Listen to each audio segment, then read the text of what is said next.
Good morning बच्चों। इसके पहले अध्याय में हमने पादप में होने वाली वृद्धि के विषय में जानकारी प्राप्त की थी। अब उसी में से बताए थे कि वृद्धि को कौन कौन से कारक प्रभावित करते हैं। उनमें था बाह्य कारक और आंतरिक कारक। आंतरिक कारक जो वृद्धि को नियंत्रित करते हैं या प्रभावित करते हैं वृद्धि को, कभी वृद्धि को तेज करते हैं या कभी धीमी करते हैं, उन्हें कहा जाता है वृद्धि नियामक पदार्थ या हार्मोन, जिसके बारे में हम अध्ययन करेंगे।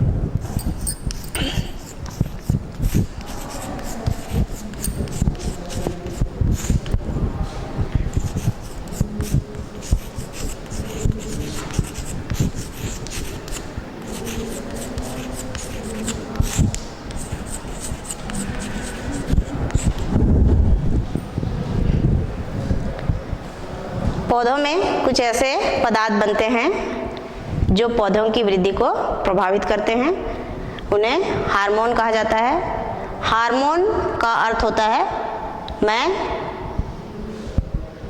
जागृत करता हूँ, या हार्मोन जो है ग्रीक शब्द से बना हुआ है और वो शब्द है हार्मेओ।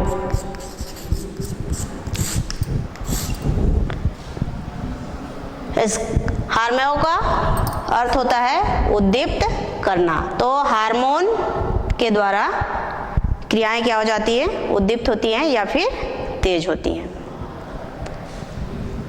पादप हार्मोन की परिभाषा सबसे पहले देखें तो पादप हार्मोन वे जटिल कार्बनिक पदार्थ होते हैं जो विशिष्ट कोशिकाओं में निर्मित होते हैं तथा दूसरी कोशिकाओं में स्थानांतरित होकर अल्प सांद्रता में वृद्धि से संबंधित क्रियाओं को प्रभावित करते हैं। या वे पदार्थ जो पादप के शीर्ष भागों में उत्पन्न होते हैं तथा अन्य भागों में स्थानांतरित होकर अल्प मात्रा में ही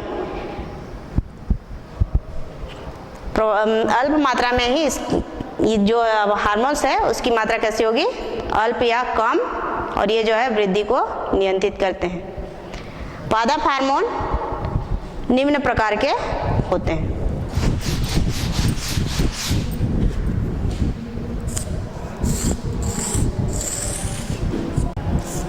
पहला है ऑक्सिन,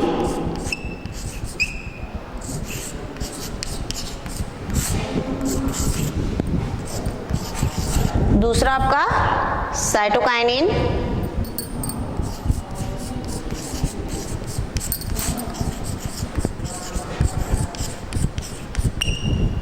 तीसरा जिब्रेलिन,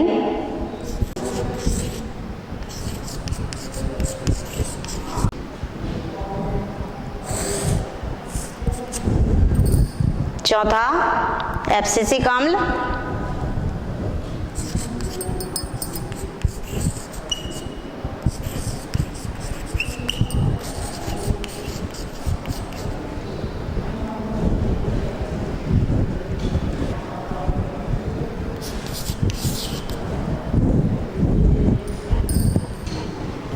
पांचवा है एथिलीन,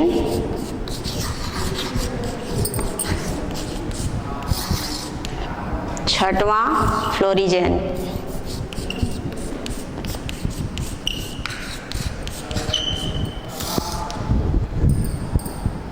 हार्मोन है जो पौधों में होने वाली वृद्धि को नियंत्रित करते हैं। उनमें पहला है ऑक्सिन, चौथा एब्सिसिक अम्ल, पांचवा एथिलीन और छठवां है फ्लोरीजेन। सबसे पहले हम ऑक्सिन हार्मोन के बारे में जानकारी प्राप्त करेंगे।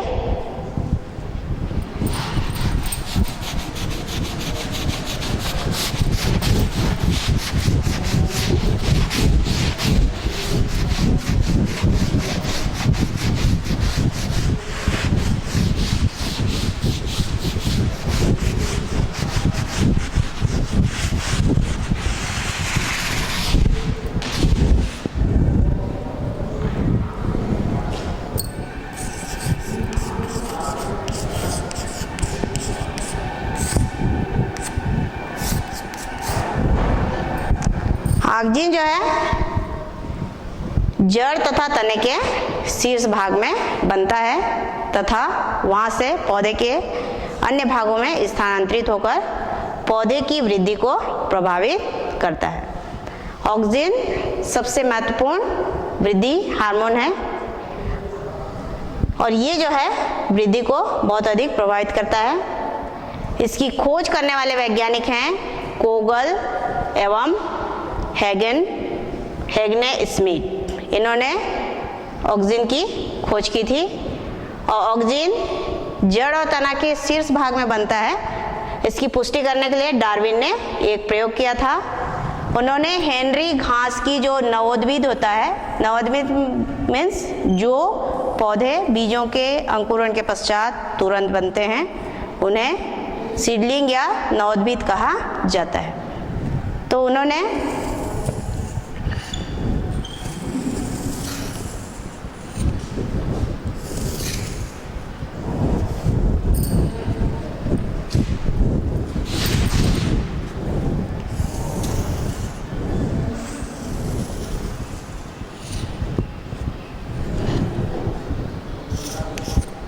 नवोद्भिद के शीर्ष भाग को उन्होंने प्रकाश दिया तो ये शीर्ष भाग जो है प्रकाश की दिशा में मुड़ जाता है।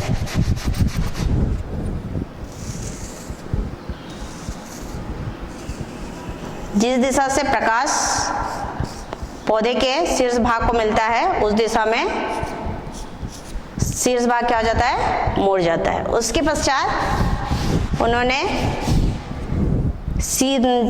नवोद्भिद के शीर्ष भाग को काटकर अलग कर दिया।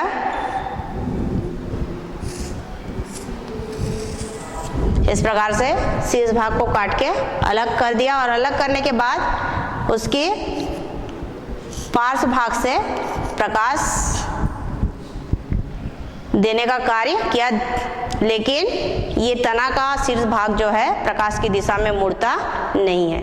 उन्होंने फिर कटे हुए भाग को फिर से तने के शीर्ष भाग में रखकर फिर से नवोद्भिद को प्रकाश देने का कार्य किया, जिससे फिर से शीर्ष भाग या तने का अग्रभाग जो है प्रकाश की ओर मुड़ना शुरू कर दिया या मुड़ जाता है वो। इससे उन्होंने ये सिद्ध किया कि ऑक्जिन्स या जो भी वृद्धि से संबंधित पदार्थ है वो तने के शीर्ष भाग में बनता है। अब ऑक्जिन के कार्य या ऑक्जिन के अनुप्रयोग।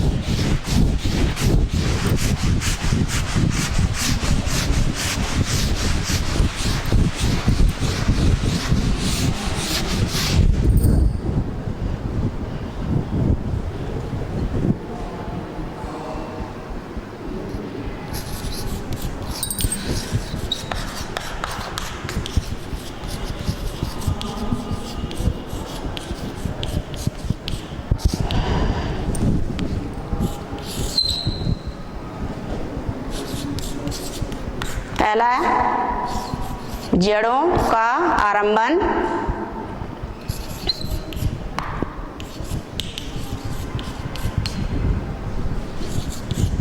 दूसरा है विलगन,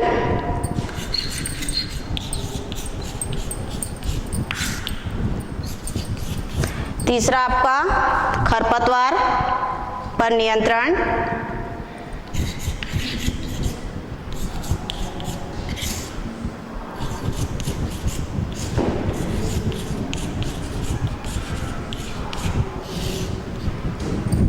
चौथा बीज रहित फलों का निर्माण,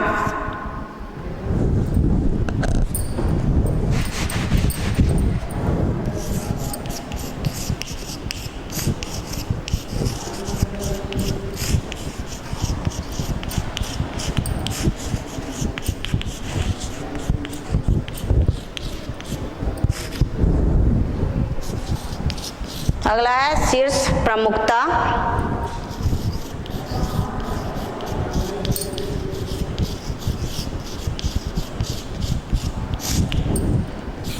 छठवां प्रसुप्तावस्था,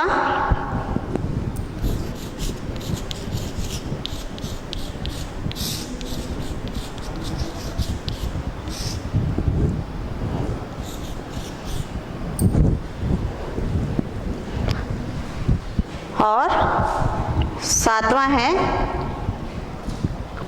पुष्पन,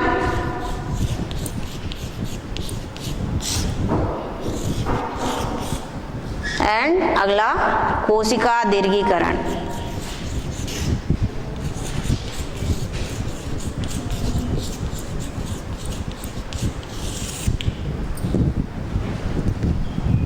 पहला जड़ों का आरंभन। कुछ पौधे ऐसे होते हैं जिसको हम बीज से तैयार न करके कलम से तैयार करते हैं, जैसे कि गुलाब हुआ, गन्ना हुआ, इन सबको हम किससे तैयार करते हैं? कलम से तैयार करते हैं। जब हम ऑक्जिन्स कलम या पौधे के टुकड़े को, तना के टुकड़ों को किस में डालें? ऑक्जिन्स में डुबा के पौधे में लगा, जमीन में लगाएं तो शीघ्रता से उसमें जड़ उत्पन्न होता है। और इसके लिए जो ऑक्सिन उपयोग किया जाता है वह है अल्फा नेफ्थलीन एसिटिक एसिड और इंडोएसिटिक एसिड। ये हार्मोन्स हैं जिनमें हम तने के टुकड़ों को डुबाकर यदि जमीन में लगाते हैं तो उनमें जड़ जो है शीघ्रता से उत्पन्न होता है। अगला है विलगन। विलगन मतलब पत्ती या फल परिपक्व होने के पहले ही पौधे से क्या हो जाते हैं? गिर जाते हैं, जिससे किसानों को आर्थिक लाभ नहीं मिल पाता है। तो विलगन से बचाने के लिए फूलों के ऊपर यदि हम ऑक्जिन्स का छिड़काव करते हैं तो विलगन की क्रिया रुक जाती है। और विलगन को रोकने के लिए इंडोल ब्यूटेरिक एसिड तथा naphthalene acetic acid, naphthalene acetic acid का छिड़काव जो है फूलों के जायांग वाले भाग में किया जाता है, जिससे फल परिपक्व होने के पश्चात ही या पकने के पश्चात ही पौधे से तोड़ने पर ही अलग होते हैं, अर्थात उनकी विलगन क्या हो जाती है? रुक जाती है। तो इससे किसानों को आर्थिक रूप से लाभ प्राप्त होता है। अगला है खरपतवार नियंत्रण। खरपतवार किसे कहते हैं? जो फसल प्रदान करने वाले पौधे होते हैं उनके साथ यदि कोई जंगली पौधा या घास फूस सूख जाता है तो उसे कहा जाता है खरपतवार। और ये खरपतवार जो है फसल के लिए नुकसानदायक होता है, क्योंकि फसलों को दिए जाने वाले पानी, खनिज लवण या जो खाद होता है उसका उपयोग कौन करता है? खरपतवार करता है। इसलिए फसल की पैदावार कम होती है। तो उनसे बचने के लिए ऑक्जिन्स के रूप में 2,4-D डाइक्लोरोफिनाक्सी 2,4-D का छिड़काव किया जाता है, जिससे पौधे जो खरपतवार होते हैं वो नष्ट हो जाते हैं और जो फसल वाले पौधे होते हैं उनको लाभ पहुंचता है। उसी प्रकार से अगला जो अनुप्रयोग है वो है बीज रहित फलों का निर्माण।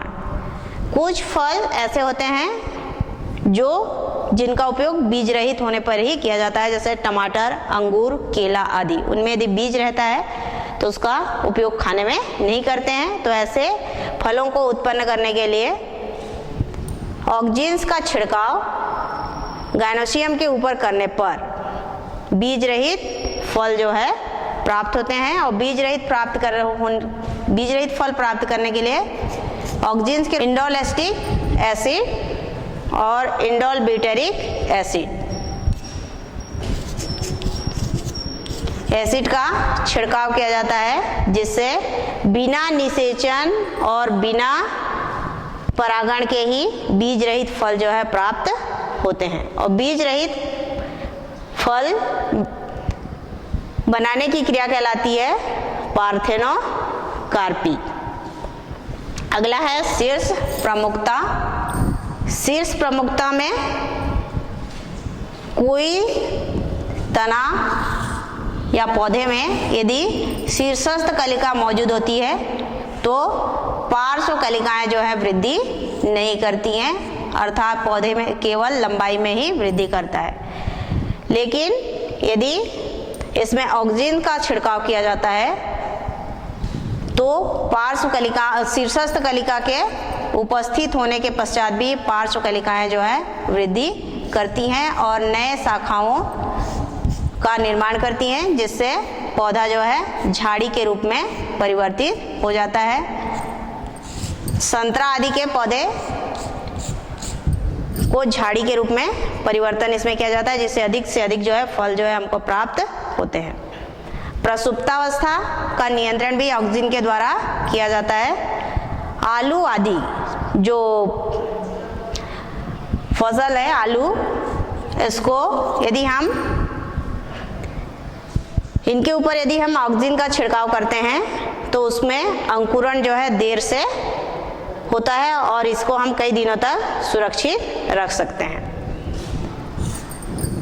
फ्लोरेज ऑक्सीजन पुष्पन को भी प्रेरित करता है, मतलब कुछ पौधे में पुष्पन को प्रेरित करने के लिए भी ऑक्सीजन का प्रयोग किया जाता है। 8वां, कोशिका का दीर्घीकरण। ऑक्सीजन के प्रयोग से कोशिका की लंबाई बढ़ जाती है या कोशिका का आकार जो है बढ़ जाता है। तो ये सब क्रियाएं हैं जिसमें ऑक्सीजन का प्रयोग करते हैं और पौधे के लिए ये सभी आवश्यक होते हैं। अगला जो हार्मोन है वो है आपका जिब्रेलिन।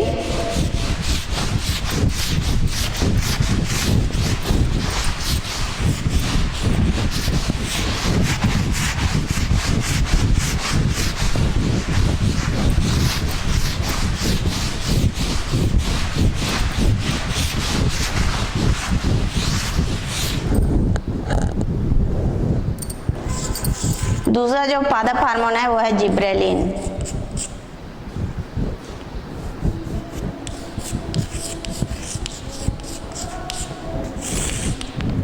ये एक कवक है, उनसे प्राप्त किया जाता है। उस कवक का नाम है जिब्रेला फ्यूजी कोराई। इस कवक या इस हार्मोन को सर्वप्रथम खोजा था कुरोसोवा नामक वैज्ञानिक ने। उन्होंने धान के खेतों में प्रयोग करते समय देखा कि कुछ जो नवोद्भिद पौधे होते हैं वो लंबे और पतले होते हैं, जो दूसरे पौधों से अलग दिखाई देते हैं। इन पौधों को उन्होंने, जो कि लंबे और पतले होते हैं, उन्हें बेकानी या फुलिश सीडलिंग नामक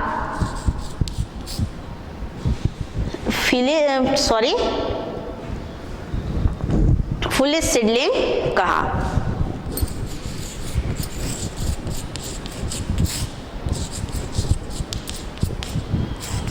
जिसमें और पतले होते हैं। इस क्या कर पौधे की लंबाई, तने की लंबाई में वृद्धि करता है, जिससे पौधे लंबे। अब देखेंगे इनके अनुप्रयोग। जी, सबसे वह लंबाई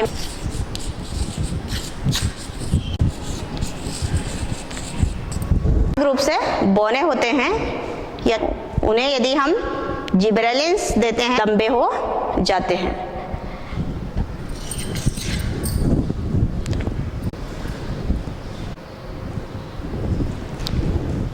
लंबाई में वृद्धि। दूसरी अनुप्रयोग इसमें किया जाता है, कुछ पौधे ऐसे होते हैं जो प्रथम साल यदि उनको उगाते हैं तो उनमें पुष्प उत्पन्न नहीं होती और दूसरे वर्ष जो अर्थात वो पहले वर्ष में केवल वर्दी, उनके वर्दी भागों में ही या वेजिटेटिव ग्रोथ करते हैं, लेकिन दूसरे साल उसमें क्या उत्पन्न होता है? पुष्प। तो ऐसे पौधों के ऊपर यदि हम जिब्रेलिन का प्रयोग करते हैं तो एक ही साल में उस पौधे में पुष्प जो है उत्पन्न होता है। तीसरा इसका उपयोग है प्रसुप्ति काल को कम करना या प्रसुप्तावस्था को कम करना।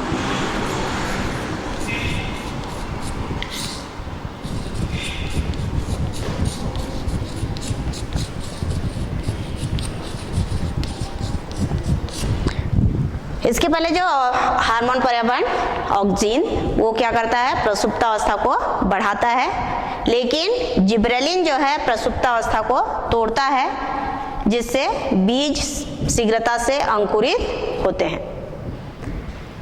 अगला जो अनुप्रयोग है वह है इसमें बीज रहित फलों का निर्माण करना।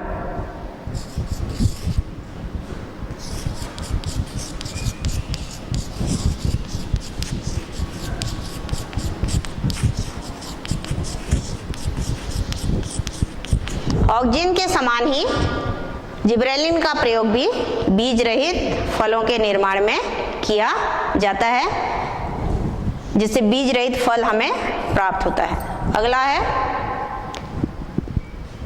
शीत उपचार का प्रतिस्थापन।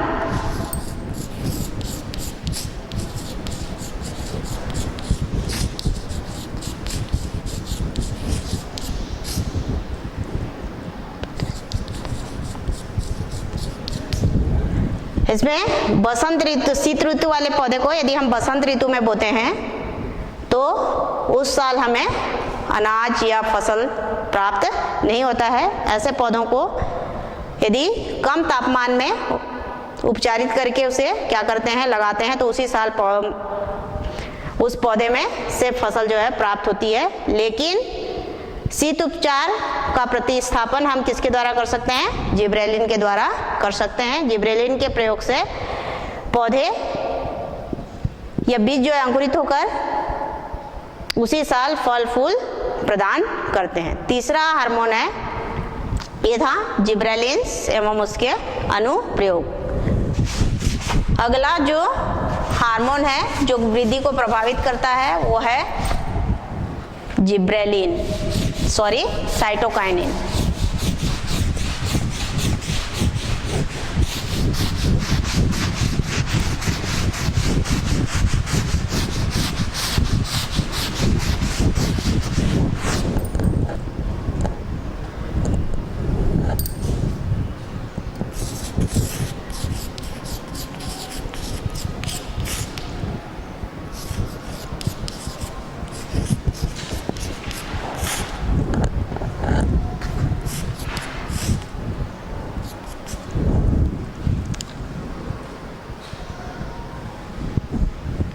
साइटोकाइनिन्स कोशिका विभाजन को प्रेरित करता है, जिससे कोशिका अधिक संख्या में बढ़ती है और पौधा जो है वृद्धि शीघ्रता से लंबाई में करता है।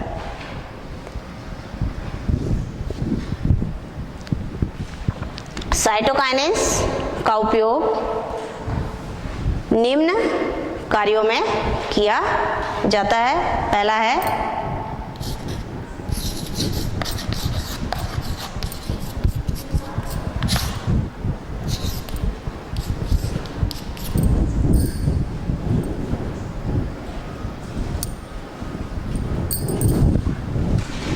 जीर्णता में विलंब,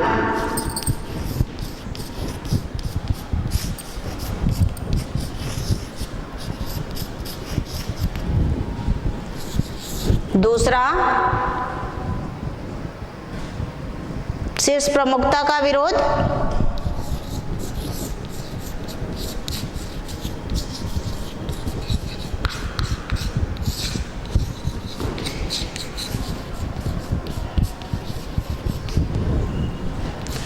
तीसरा है आपका कोशिका विभाजन।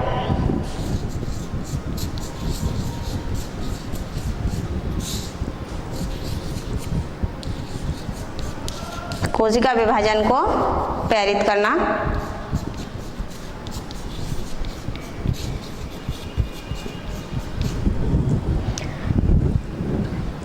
तो पत्ती और फूल आदि यदि शीघ्रता से गिरते हैं पौधों से, तो उनमें यदि साइटोकाइनिन का छिड़काव किया जाता है तो अधिक समय तक पत्तियां और फल जो है पौधे से जुड़े हुए होते हैं, जिससे जीर्णता या बुढ़ापा जो है देर से पौधों में आता है। शीर्ष प्रमुखता का विरोध। शीर्ष प्रमुखता में ये बताया गया कि जब तक शीर्षस्थ कलिका पौधों में पाई जाती है, पार्श्व कलिका जो है वृद्धि नहीं करते हैं, लेकिन साइटोकाइनिन उस शीर्ष प्रमुखता का क्या करता है, विरोध करता है। अर्थात यदि हम पौधों को क्या दें, साइटोकाइनिन हार्मोन दें या उनका छिड़काव करें, तो शीर्षस्थ कलिका के रहते हुए भी पौधे की पार्श्व कलिकाएं जो है क्या करती हैं, वृद्धि करती हैं और नए शाखाओं का निर्माण करती हैं। तो इस प्रकार साइटोकाइनिन शीर्ष प्रमुखता का क्या करता है, विरोध करता है। अगला जो कार्य है वो है कोशिका विभाजन को प्रेरित करना। साइटोकाइनिन कोशिका के विभाजन को प्रेरित करता है, अर्थात यदि हम पौधों को साइटोकाइनिन देते हैं तो कोशिका विभाजन तीव्र गति से होता है, जिससे कोशिकाओं की संख्या क्या हो जाती है, बढ़ जाती है, जिससे पौधे तीव्र गति से वृद्धि करते हैं। अगला हार्मोन है एथिलीन हार्मोन।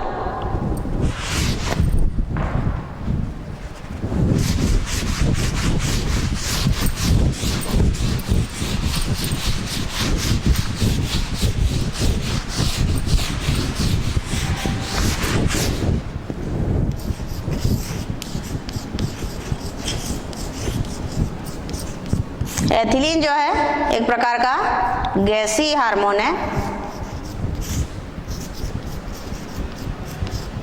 और इसका संरचनात्मक सूत्र होता है CH2 डबल बॉन्ड CH2।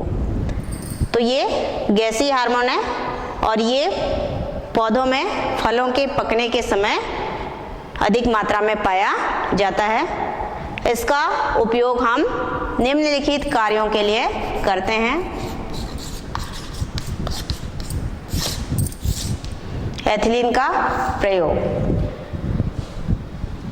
सबसे पहला इसका कार्य है फलों को पकाना।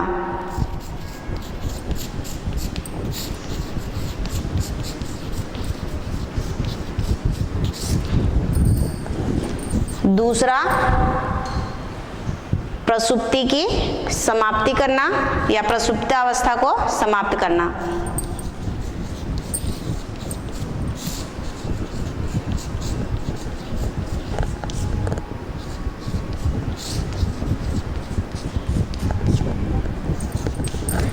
तीसरा है एपिनेस्टी।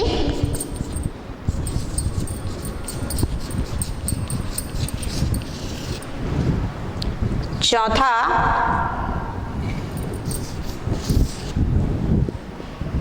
जीर्णता में जीर्णता एवं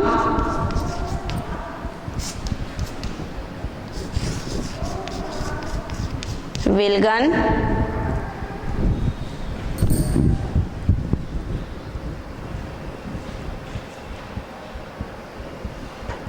तो ये एथिलीन के प्रयोग हैं फलों को पकाने के लिए, जिसमें कि जब फल परिपक्व होते हैं तो उन्हें पकाने के लिए एथिलीन का उपयोग किया जाता है।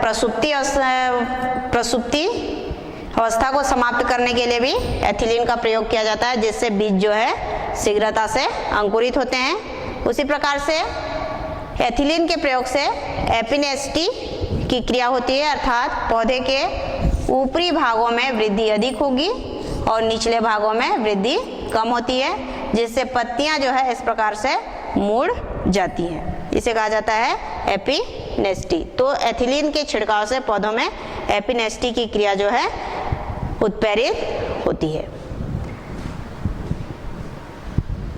एथिलीन के प्रयोग से जीर्णता और विलगन देर से आते हैं, जिससे पौधे जो है अधिक दिनों तक जीवित रहते हैं।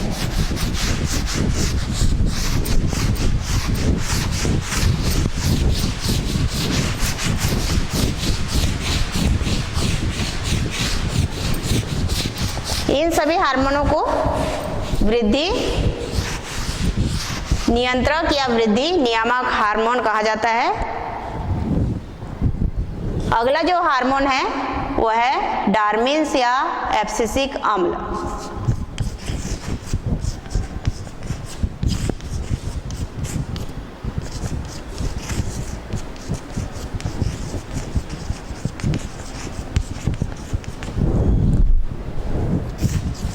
जिसको शॉर्ट फॉर्म में AB ये कहा जाता है।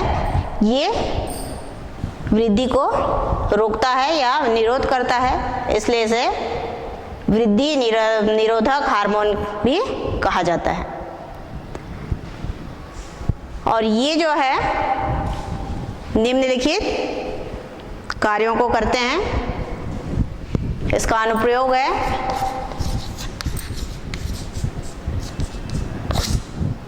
पहला, पत्तियों में विलगन।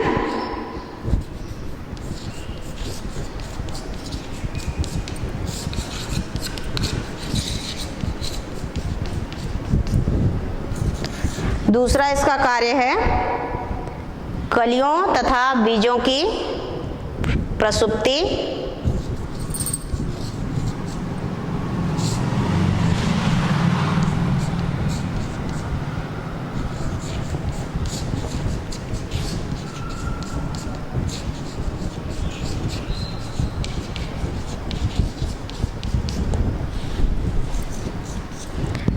इसको कहते हैं बीजों के अंकुरण को संदमन करना।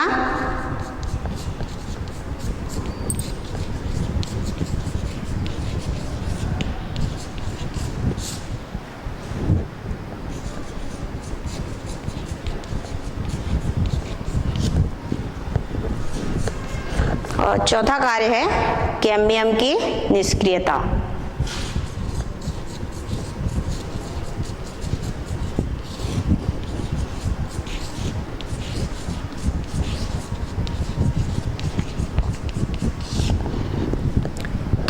पत्तियों का विलगन करके, ये पत्तियों के में विलगन होता है तो पत्तियां जो है पौधे से झड़ जाती हैं। पत्तियों के झड़ने से पौधों में भोज्य पदार्थ का निर्माण नहीं हो पाता है, जिससे पौधे वृद्धि नहीं करते हैं या वृद्धि रुक जाती है। कलियों और बीजों की प्रसुप्ति अवस्था को ये बढ़ाता है, जिससे कलियां तथा बीज जो है शीघ्र अंकुरित नहीं करती हैं। बीजों के अंकुरण, अगला जो कार्य है वो है बीजों के अंकुरण का संदमन। ये बीजों के अंकुरण को रोकता है, जिससे पौधे जो है बीज जो है शीघ्रता से अंकुरित नहीं होते। कैम्बियम की सक्रियता को भी ये क्या कर देता है, निष्क्रिय कर देता है, जिससे द्वितीयक ऊतकों की उत्पत्ति या द्वितीयक ऊतकों का निर्माण नहीं होता है, जिससे पौधों की वृद्धि क्या हो जाती है, रुक जाती है। तो ये एक प्रकार का वृद्धि को निरोध करने वाला पादप हार्मोन है जो पौधों के अंदर जो है बनता है। अगला हार्मोन है फ्लोरिजेन।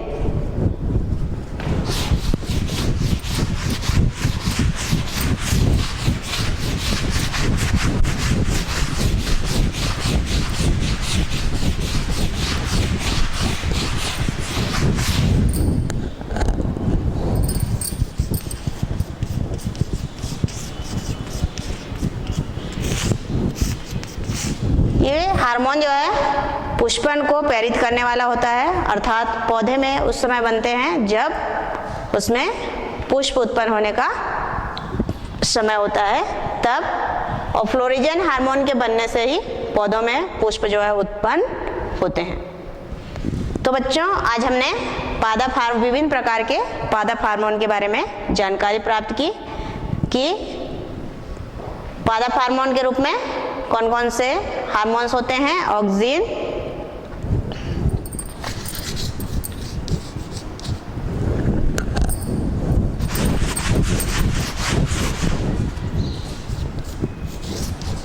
ऑक्सिन, दूसरा है साइटोकाइनिन,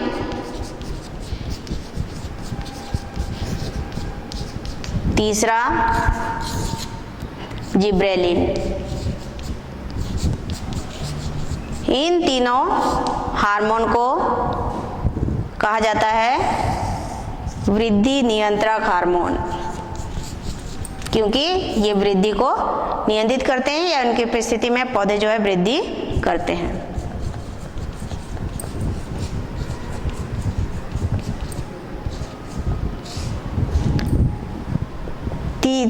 चौथा हार्मोन होता है एथिलीन। ये फलों के पकने में सहायक होता है। पांचवा हार्मोन जो है वो है एब्सिसिक अम्ल।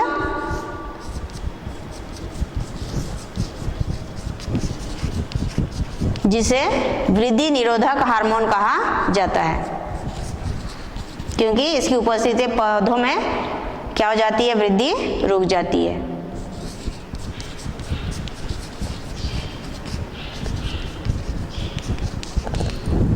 और छठवां है फ्लोरिजेन।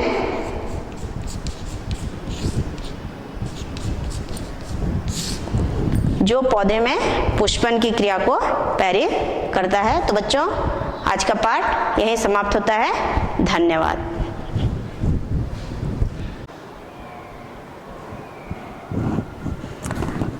बच्चों, जब हम क्या पढ़ रहे थे, पादप हार्मोन या पादप वृद्धि हार्मोन, पादप हार्मोन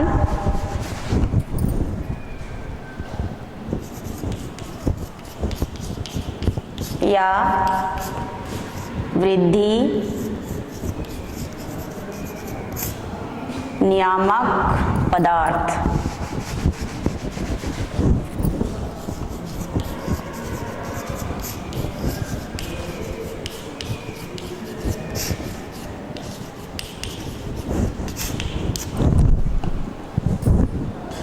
जब हम इस पाठ का अध्ययन कर रहे थे तब मैंने आपको बताया था हार्मोन का शाब्दिक अर्थ।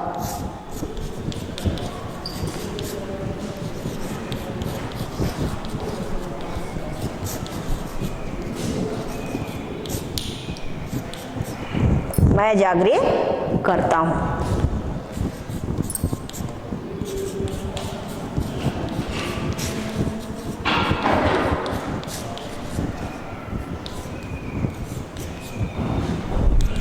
लेकिन मैंने ये नहीं बताया था कि किसको जागृत करता हूं, तो उसको थोड़ा सुधार लेंगे आप लोग। हार्मोन का शाब्दिक अर्थ होगा मैं क्रियाशीलता को जगाता हूं या क्रियाशीलता को जागृत करता हूं।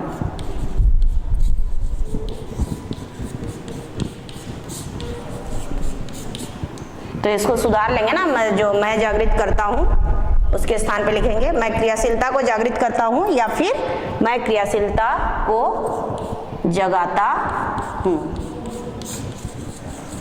ये आपका क्या है, हार्मोन का शाब्दिक अर्थ। इसके पश्चात हम क्या पढ़े थे, विभिन्न प्रकार के पादप हार्मोन या पादप वृद्धि हार्मोन के बारे में पढ़े थे। उन्हीं में से एक हार्मोन था जिब्रेलिन।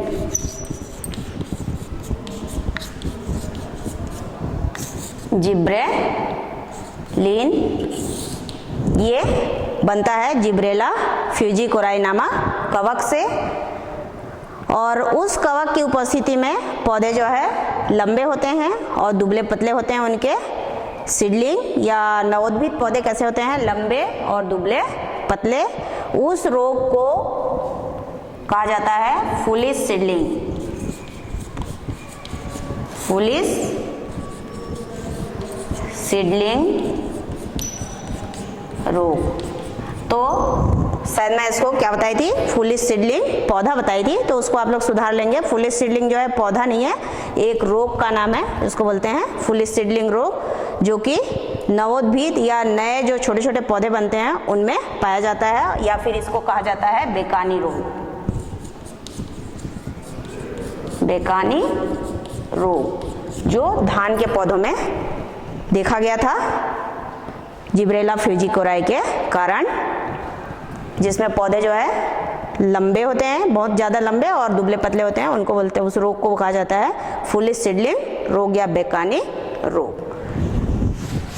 ठीक है, अब आगे कुछ और सुधारना है, वो भी सुधार लेते हैं।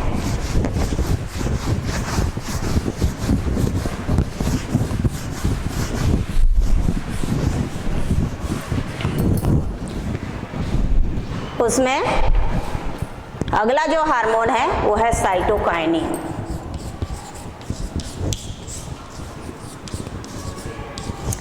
साइटोकाइनिन हार्मोन के उपयोग में या उसकी जो कार्य है उसमें ये बताया गया था जीर्णता में विलंब।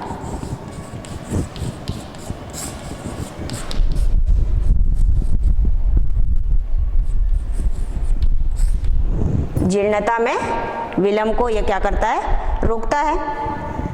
अब जीर्णता क्या होता है वो देख लें। जीर्णता क्या होता है ये शायद मैं नहीं बता पाई थी, तो उसमें जीर्णता क्या है वो जान लीजिए। जो पत्तियों में क्लोरोफिल होता है वो धीरे धीरे क्या हो जाता है, नष्ट होता है, या पत्तियों में क्लोरोफिल का अभाव होता है। उसी प्रकार से फलों में भी पत्तियों में किसकी कमी हो जाएगी, क्लोरोफिल की कमी क्यों होगी, क्योंकि क्लोरोफिल जो है धीरे धीरे क्या होता है, नष्ट होता है। उसी प्रकार से प्रोटीन भी कम होता है, जिससे क्या बनता है, जीर्णता की स्थिति जो है उत्पन्न होती है। तो साइटोकाइनिन यदि पौधों में दिया जाता है तो जीर्णता क्या होती है, देर से आती है। तो इसको भी थोड़ा सुधार लेंगे कि साइटोकाइनिन के प्रयोग से जीर्णता में विलंब होता है। ये और जीर्णता क्या है, जीर्णता क्या है, क्लोरोफिल और प्रोटीन का नष्ट होना किसका लक्षण होता है, जीर्णता का लक्षण होता है।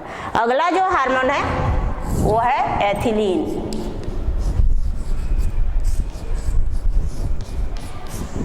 एथिलीन, इसके उपयोग को थोड़ा आप सुधार लीजिए। एथिलीन गैसीय हार्मोन होता है और ये कब बनता है पौधों में, जब क्या होता है, फल जो है पकना शुरू होता है।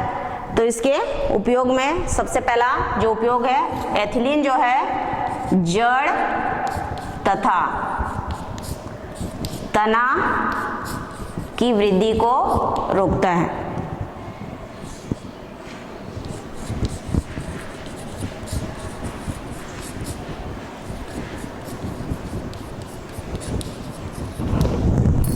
जड़ और तने की वृद्धि को ये क्या करता है, रोक देता है। दूसरा, एपिनेस्टी को प्रभावित करता है।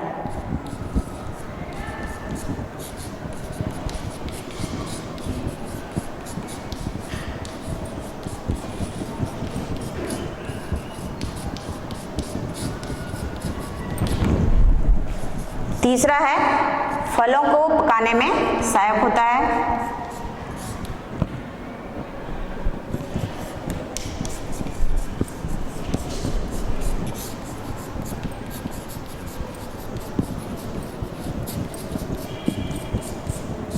फलों को पकाने में क्या होता है, सहायक होता है। उसके बाद अगला जो कार्य है वो है पत्ती, फल और फूल में विलगन परत का निर्माण करता है। किसका निर्माण करता है, विलगन परत का।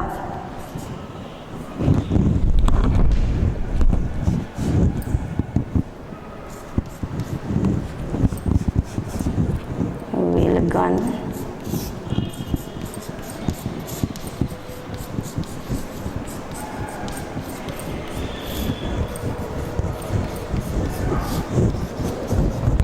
तो ये है आपके किसके कार्य,